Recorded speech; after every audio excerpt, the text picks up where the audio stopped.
La maison était plus calme que je ne l'avais imaginé. Non pas un silence paisible, mais un silence pesant qui semble occuper tout l'espace. Un silence qui modifie la façon dont la lumière pénètre par les fenêtres. Je me souviens l'avoir remarqué avant même d'enlever mon manteau. La lumière de l'après-midi éclairait le mur du couloir de biais, créant une bande lumineuse qui détonnait avec le reste de la maison. Tout semblait figé dans le temps, comme si le temps s'était arrêté quelques jours auparavant. Je n'étais pas là pour chercher quoi que ce soit, du moins c'est ce que je me disais. J'avançais lentement, presque de peur de faire le moindre bruit, même si je savais que j'étais seul. À chaque pas, le plancher grinçait brièvement et sèchement, comme un avertissement. L'odeur était toujours la même, un mélange de vieux bois, de papier entreposé et d'une odeur indéfinissable à laquelle je l'associais toujours. C'est dans la chambre, près de la fenêtre, que j'ai aperçu l'objet. Ce n'était pas caché, et c'est ce qui m'a le plus dérangé.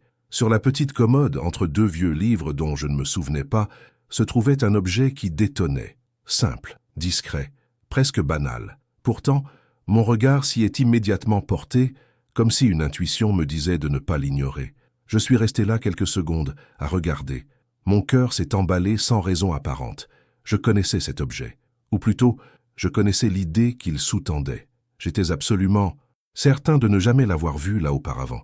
Et en même temps, une partie de moi reconnaissait sa présence comme quelque chose d'inévitable, presque de surcroît attendu. Je me suis approché lentement. La lumière caressait sa surface d'une manière étrange, révélant de petites marques, des traces d'usage. Ce n'était pas neuf, mais cela ne semblait pas non plus assez vieux pour avoir été là depuis des décennies. C'était déplacé. Je l'ai ramassé avec précaution, comme s'il allait se briser entre mes mains. Le poids m'a surpris. J'ai toujours pensé qu'il serait plus léger. C'est à ce moment précis que j'ai ressenti le premier véritable malaise, celui qu'on ne peut expliquer logiquement. Une oppression à l'estomac, la sensation d'envahir quelque chose qui ne m'appartenait pas, et pourtant je le tenais déjà. Sa présence là n'expliquait rien d'évident. Aucun mot, aucune indication. Juste l'objet, silencieux, comme s'il avait attendu ce moment précis pour être découvert. J'ai essayé de trouver une explication rationnelle. Je me suis dit que ça devait être quelque chose d'oublié, rangé à la hâte, laissé là par inadvertance. Ce genre de choses arrive quand quelqu'un meurt. On en parle tout le temps. Des objets réapparaissent. Les histoires se réinventent. Mais cette explication ne collait pas. Il était toujours méticuleux, organisé à l'excès. Chaque chose avait une place bien définie, presque rituelle. Je le savais mieux que quiconque. Et c'est précisément pour cela que cet objet m'avait paru si étrange. Je le pris de nouveau en main, le faisant tourner entre mes doigts. J'en sentis la texture froide, les bords légèrement usés. C'était un objet qui avait servi, beaucoup servi, pas un objet oublié par hasard. J'ai cherché du regard un indice, une sorte de contexte, un meuble déplacé, un tiroir ouvert. Rien. Tout était resté exactement comme dans mon souvenir. Comme si la maison me disait que le problème ne venait pas d'elle, mais de ce que je tenais entre mes mains. C'est à ce moment-là que j'ai pensé pour la première fois que cet objet ne devrait pas exister. Ou du moins, il ne devrait pas être là. Pas comme ça. Pas pour moi. Une pensée rapide, presque involontaire, m'a traversé l'esprit. Et s'il ne voulait pas que je découvre ça? J'ai immédiatement rejeté cette idée. Cela me semblait injuste, cruel même. Il n'avait jamais été du genre à me cacher quoi que ce soit. Du moins, c'est ce que je croyais. J'ai reposé l'objet sur la commode, mais je n'ai fait que 2 pas avant de m'arrêter. Quelque chose en moi résistait à l'idée de le laisser là, comme si, ce faisant, je rejetais une conversation déjà entamée. Le silence dans la pièce semblait désormais plus pesant, l'air plus lourd.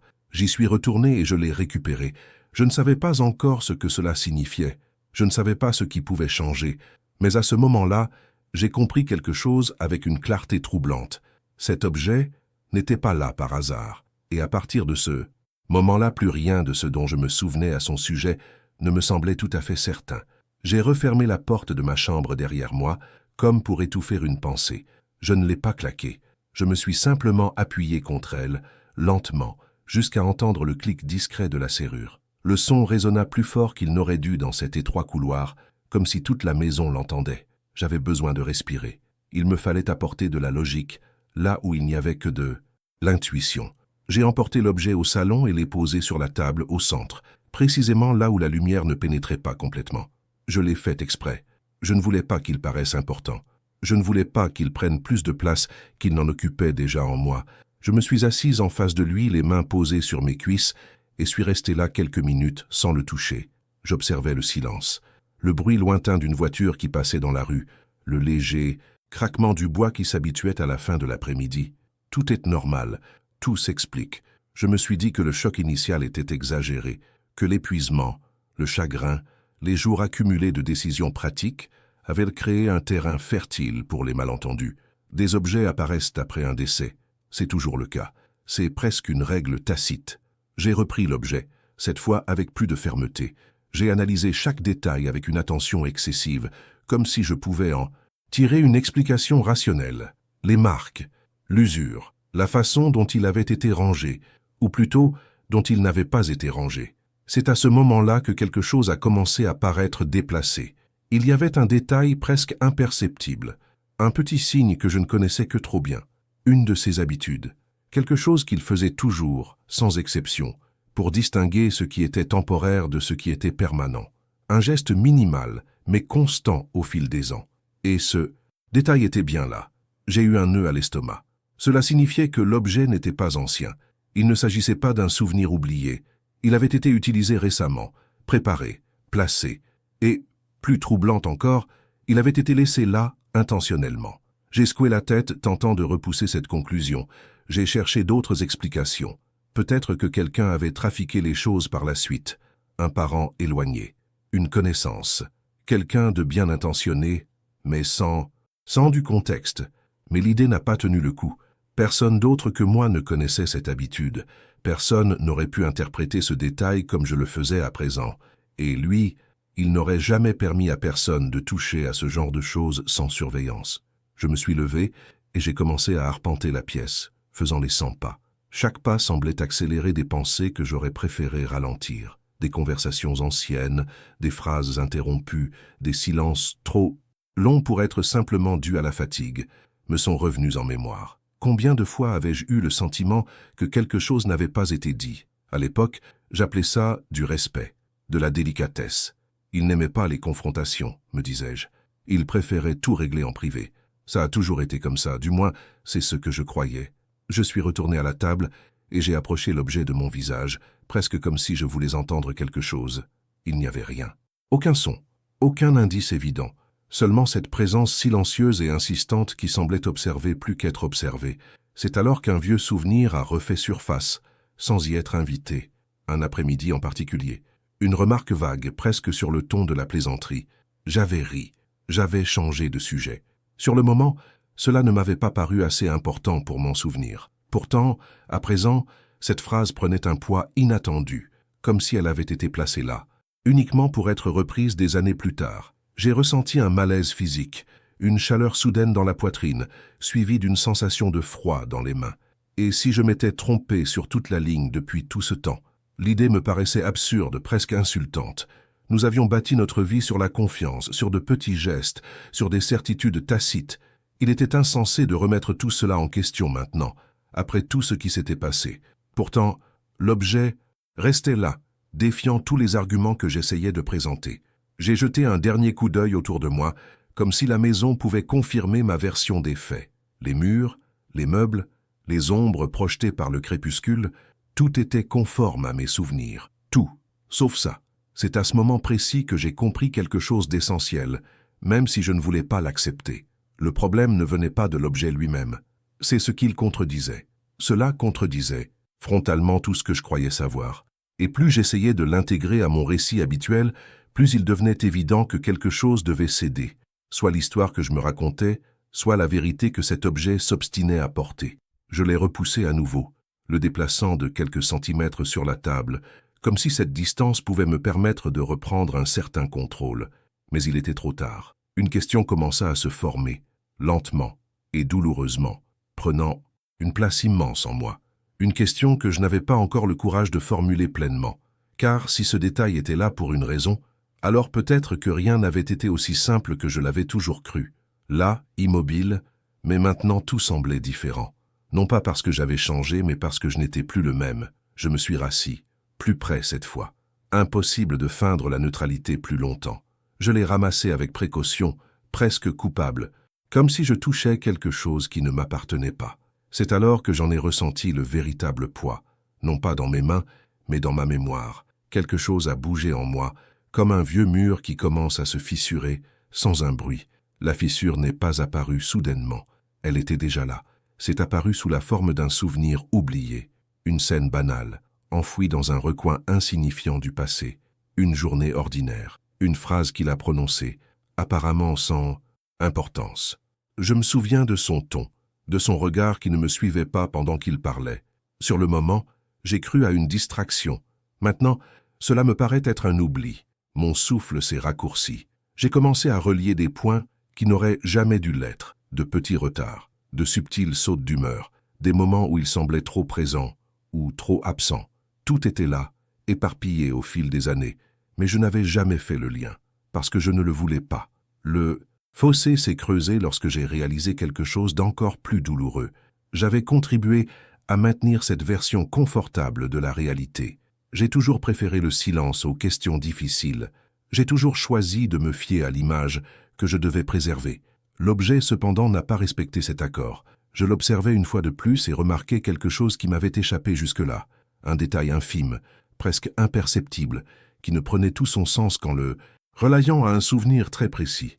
Le moment où il m'avait dit que certaines vérités n'ont pas besoin d'être énoncées pour exister.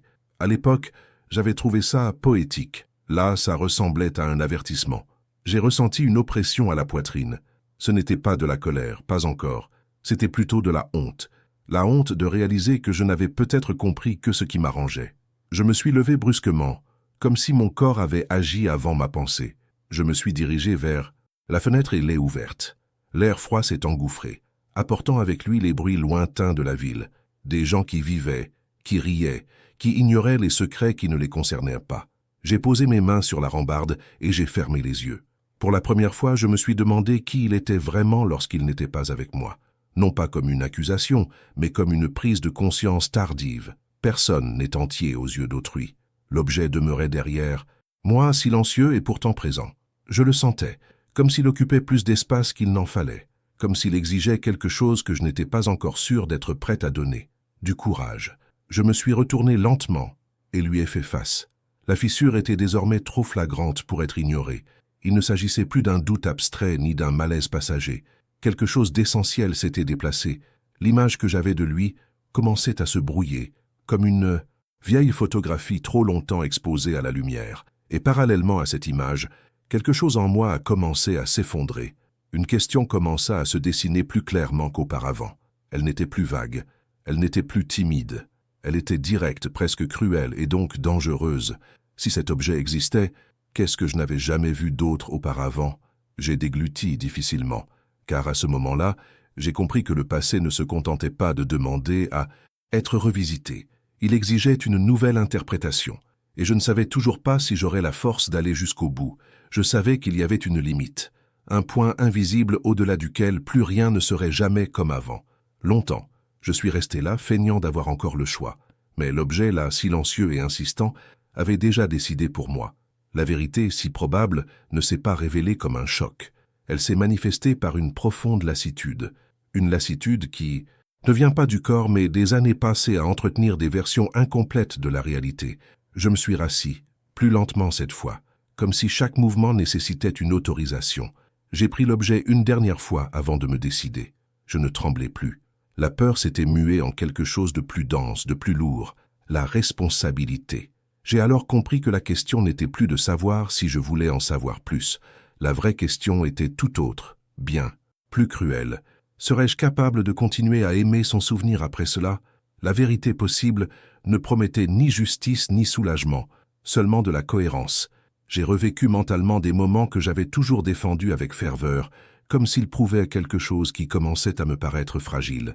Des mots gentils, des gestes protecteurs, des silences trop longs pour n'être qu'un simple réconfort.